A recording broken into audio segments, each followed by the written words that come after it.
So, discussing the chapter Introduction to Islamic Banking, we are going to discuss now the relationship between banking and Islam.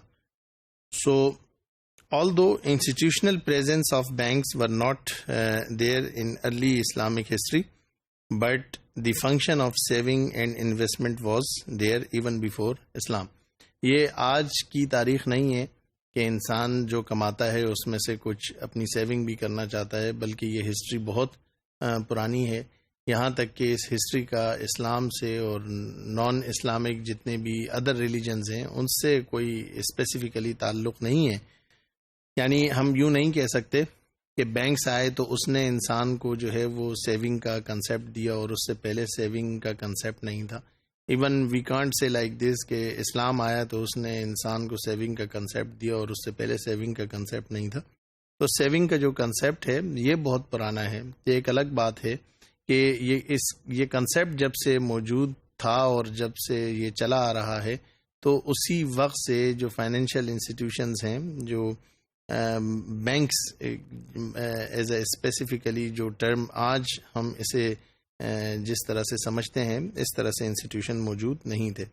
تو we can also look at the subject matter of سورہ قریش. اس business کے ہم concept کو دیکھ سکتے ہیں کہ قریش کا جو تجارتی قافلہ تھا جو سال میں 2 سفر کیا کرتا تھا، ایک یمن کی طرف اور دوسرا شام کی طرف، 6 مہینے کے یہ اسفار ہوا کرتے تھے. تو وہاں پہ یہی تھا کہ وہ مشترکہ انویسٹمنٹ تھی. جو مکہ کے رہنے والے تھے جو خود جا سکتے تھے وہ اس قافلے میں تجارتی سامان لے کر کے جایا کرتے تھے، جو نہیں جا سکتے تھے وہ کسی کو وکیل بنایا کرتے تھے اور اپنی انویسٹمنٹ کیا کرتے تھے. اور یہ جو ایک کنسیپٹ تھا پارٹنرشپ کا اور ایک کنسیپٹ تھا مداربہ کا، یہ کنسیپٹس بہت پرانے ہیں اور بہت پہلے سے چلے آ رہے ہیں. یا اسی طریقے سے جس طرح سے بینک اپنے کسٹمر سے جو ہے وہ بورو کرتا ہے منی اور پھر اس کو لینڈ کر دیتا ہے، اس کو انویسٹ کر دیتا ہے.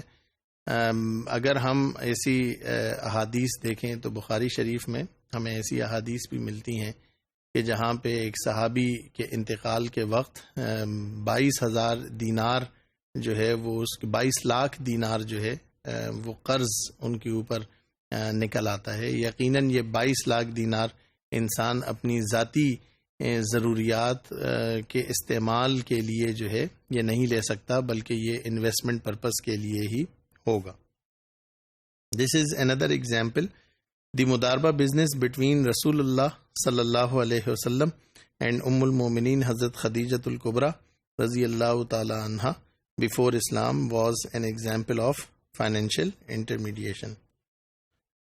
So, some other historical evidences prove this fact.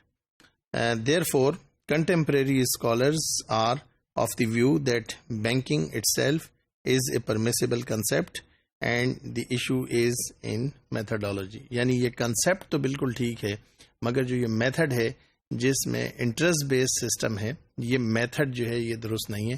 تو ہمیں ایک ایسے میتھڈ کی ضرورت ہے جو کہ اس کنسیپٹ کو زیادہ ایفیکٹو بنا دے اور اس کو زیادہ بینیفیشل بنا دے سوسائٹی میں لوگوں کے لیے. If the methodology is correct, then the banking system becomes acceptable to Islam.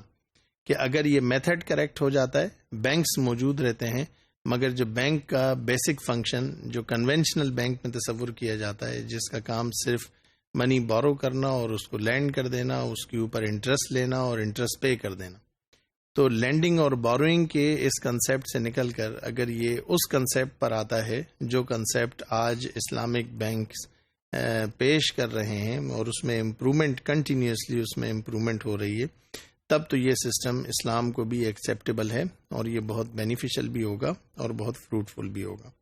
The western model of banking is based on lending and borrowing on interest, which is not allowed, or according to the teachings of Islam not allowed, or the teachings or the methods are contrary to the Sharia principles.